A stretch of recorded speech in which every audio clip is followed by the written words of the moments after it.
Scenarios for the future of technology and international development. Lockstep, a world of tighter top-down government control and more authoritarian leadership, with limited innovation and growing citizen pushback. In 2012, the pandemic that the world has been anticipating for years finally hit. Unlike 2009's H1N1, this new influenza strain originating from wild geese was extremely virulent and deadly. Even the most pandemic-prepared nations were quickly overwhelmed when the virus streaked around the world, infecting nearly 20% of the global population and killing 8 million in just 7 months. The majority of them healthy young adults. The pandemic also had a deadly effect on economies.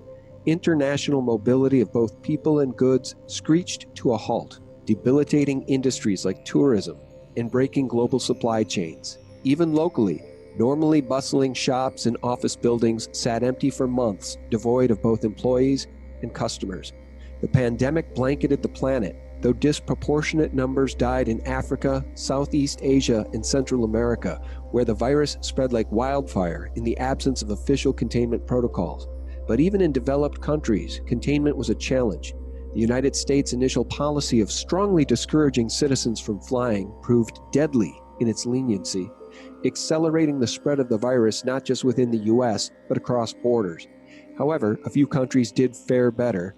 China, in particular. The Chinese government's quick imposition and enforcement of mandatory quarantine for all citizens, as well as its instant near hermetic sealing off of all borders, saved millions of lives, stopping the spread of the virus from earlier than in other countries and enabling a swifter post-pandemic recovery.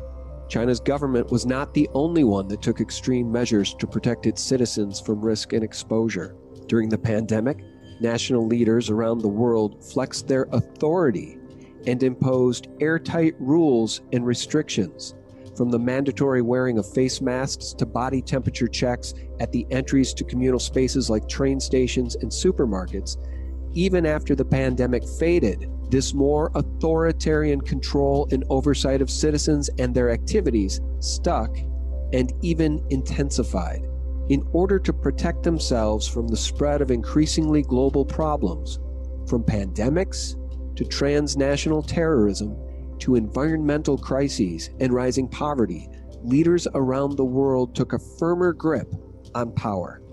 At first, the notion of a more controlled world gained wide acceptance and approval. Citizens willingly gave up some of their sovereignty and their privacy to more paternalistic states in exchange for greater safety and stability.